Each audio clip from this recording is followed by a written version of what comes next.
என் பேர் சரவணன். நான் நாமக்கல்லேருந்து பாய்ச்சல் கிராமத்துலேருந்து வரேன். நான் வந்து நவம்பர் 5 வந்து பார்த்திங்கன்னா மாலத்தீவில் நடந்த வேர்ல்டு கப் வந்து பார்த்திங்கன்னா கேட்டகரி ஃபஸ்ட் ப்ளேஸும் அப்புறமேட்டு ஓவரால் சாம்பியன்ஸ் நம்ம கண்ட்ரிக்காக பண்ணியிருக்கேன்.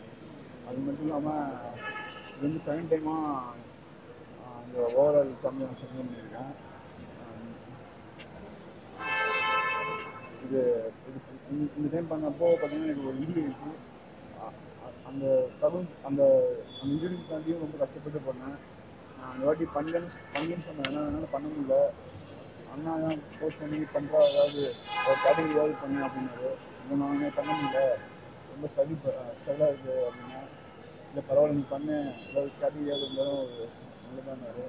அதை தாண்டி பண்ணேன். கேட்டகரி கோல்டு வந்தேன். அப்புறமேட்டு ஓவராலாக அடித்தேன்.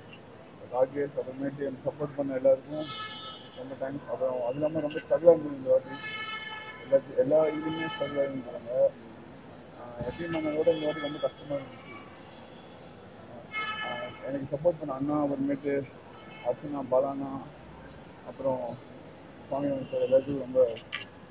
நீங்கள் கடைசியாக ஃபைனல்ஸ் எந்த கப்பு விடுவாங்க? எல்லா கண்ட்ரிலேருந்து வந்திருந்தாங்க. பார்த்தீங்கன்னா நம்ம இந்தியாவிலேயே பார்த்தீங்கன்னா நல்லா ஃபைட் கொடுத்தாங்க. அது மட்டும் இல்லாமல் கஸ்கஸ்தான்,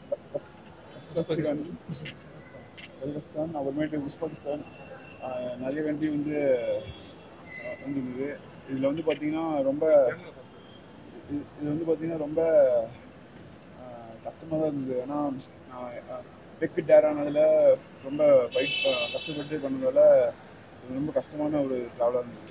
15th மிஸ்டர் வேர்ல்டு மால்தீவ்ஸில் நடந்தது. இதில் மொத்தம் 36 கண்ட்ரி கலந்துட்டாங்க.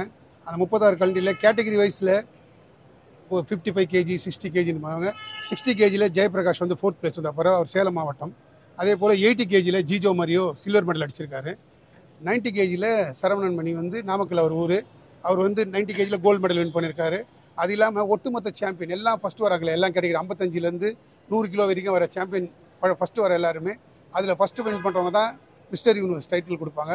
அதை நம்ம சரவணன் வாங்கியிருக்கா போல். இது பெரிய விஷயம் என்ன, இந்தியாவிலே இது வரைக்கும் 4 பேர் தான் வின் பண்ணியிருக்காங்க. 4 பேரில் பிரேம்சந்த் டேக்ரா 1, 2வது மிஸ்டர் சித்ரேஷ் 1, 3வது அதே போல் தமிழ்நாடு சேர்ந்த ஈஸ்வர், 4வது சரவணன் தான். சரவணன் லாஸ்ட் இயரும் சாம்பியன் ஆஃப் சாம்பியன், இந்த வருஷமும் சாம்பியன்ஷிப் வச்சிருக்கா போல். இதுதான் ஃபஸ்ட் டைம் இந்தியாவில் 2 வாட்டி அடிக்கிற ஒரே ஆள் யாருன்னா சரவணன் மண்டி தான். அது நம்ம தமிழ்நாடுக்கும் ரொம்ப பெருமை. 4 பேரில் தமிழ்நாட்டில் 2 பேர் இருக்காங்க. அதுவும் தமிழ்நாடு ரொம்ப பெருமை தான். தமிழ்நாடு கவர்மெண்ட்லேருந்து நிறையா சப்போர்ட் பண்ணாங்க. ஆல்ரெடி ஐ கேஷ் இன்சென்டிவ்லாம் கொடுத்தாங்க கவர்மெண்ட்லேருந்து. அது ஒரு பெரிய சந்தோஷம். இன்னொரு பெரிய விஷயம் என்னென்னா, அந்த 3%லேயும் ஆட் பண்ணுறேன்ட்டாங்க. அதையும் கொஞ்சம் கவர்மெண்ட்லேருந்து ஆட் பண்ணாங்கன்னு ரொம்ப நல்லா இருக்கும். அந்த மாதிரி நிறைய விஷயங்கள் நடந்திருக்கு. ஒரு ட்ரைனராக இந்த மாதிரி ஒரு ஸ்டூடெண்ட் வந்து இந்த மாதிரி விஷயத்தை வந்து ட்ரைன் பண்ணுறது எவ்வளோ ஒரு காம்படிட்டிவாக நினைக்கிறீங்க? ஏன்னா நிறையா வேர்ல்டுலேருந்து நிறையா இடத்துல பார்ட்டிசிபேட் பண்ணுவாங்க. தமிழ்நாட்டில் இந்த மாதிரி பகுதியில் இருக்கிறவங்கள ட்ரைன் பண்ணி நடத்துறது எவ்வளோ டிஃபிகல்ட் இருக்குது? ஆக்சுவலி இந்த ஸ்போர்ட் வந்து எங்களை நாங்கள் லவ் பண்ணி பண்ணுறதுனால கஷ்டங்கள் எல்லா ஸ்போர்ட்லேயும் இருக்குது. பட் எங்கள் ஸ்போர்ட்டில் கொஞ்சம் ஜாஸ்தி. ஏன்னா ட்ரைனிங் எல்லாத்துலேயும் பண்ணி தான் எல்லா ஸ்போர்ட், எந்த ஸ்போர்ட்டையும் நம்ம இதாக சொல்ல முடியாது. எங்கள் ஸ்போர்ட்டில் என்னென்னா, அந்த உணவு பழக்க வழக்கங்கள் ஒண்டி தான். அந்த கடைசியாக அந்த 21 நாள் வந்து சால்ட் இல்லாமலாம் சாப்பிடணும், நிறைய விஷயங்கள்லாம் டயட்டில் இருக்கும்போது அது ஒண்டி தான் கஷ்டமாக கண்டி. மற்றபடி ட்ரைனிங்லலாம் எங்களுக்கு எதுவும் இல்லை.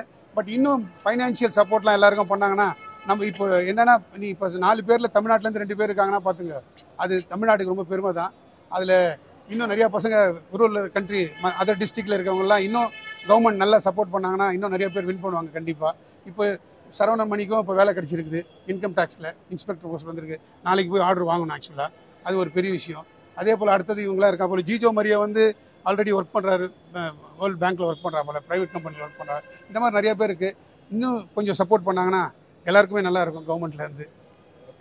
என் பேர் அரசு. நான் தான் ஃபஸ்ட்டு தமிழ்நாடு செக்ரட்டரி இருந்தேன். இப்போ புதுசாக வந்து பாலமுருகன் செக்ரட்டரியும் பாஸ்கர் அர்ஜுனா அவார்டு வின்னர் அவர் வந்து பிரசிடெண்ட்டாக இருக்காங்க. நான் வந்து சேர்மனாக இருக்கேன். அது இல்லாமல் தமிழ்நாட்டில் judges committee chairman, Indian railways coach நான். இப்போ இந்த தமிழ்நாடு அரசு இந்த 3% விளையாட்டு வீரர்களுக்கான 3% அந்த ஆனல்களுக்கும் இல்லை, கண்டிப்பாக லாஸ்ட் டைமே ஜியோவில் பாஸ் பண்ணி தரேன்னு சொல்லிட்டாங்க. அது இன்னும் கொஞ்சம் இன்னும் சிஎம்ஓ நம்ம விளையாட்டுத்துறை அமைச்சர் திரு உதயநிதி ஸ்டாலின் அவர்கள் ஐயாவும் இதை சீக்கிரம் கொஞ்சம் பண்ணி கொடுத்தா வரப்போகிற யங் ஜென்ரேஷன் நல்லாயிருக்கும். அதே போல் பஞ்சாப்லலாம் நிறையா போலீஸ் வேகன்சி, யூபியில் நிறையா ஸ்டேட்டில் போலீஸில் போடுறாங்க. அதே மாதிரி நம்ம தமிழ்நாட்டிலையும் போட்டாங்கன்னா இன்னும் கொஞ்சம் நல்லா இருக்கும். வரப்போகிற யங்ஸ்டர்ஸ்க்கு லைஃப் கிடைக்கும், இன்னும் நல்லா பண்ணுவாங்க. ஏன்னா எல்லாரோட வாழ்க்கை மேலே மேலே நல்லா இருக்கிறதுக்கு, தவறான பாதையில் போகாமல் இருக்கிறதுக்கு பசங்களுக்கு ஸ்போர்ட்ஸ் ஒரு முக்கியமான விஷயம். ஸ்போர்ட்ஸ் பண்ணும்போது அந்த டிசிப்ளின் கண்டிப்பாக வரும். அதனால் கவர்மெண்ட் இப்போ நிறையா ஹெல்ப் பண்ணுறாங்க, இல்லைன்னு சொல்ல முடியாது. இன்னும் கொஞ்சம் நிறையா ஸ்டேட் கவர்மெண்ட்டில் வேலை கொடுத்தாங்கன்னா இன்னும் நிறையா பசங்க யங்ஸ்டருக்கு லைஃப் கிடைக்கும்.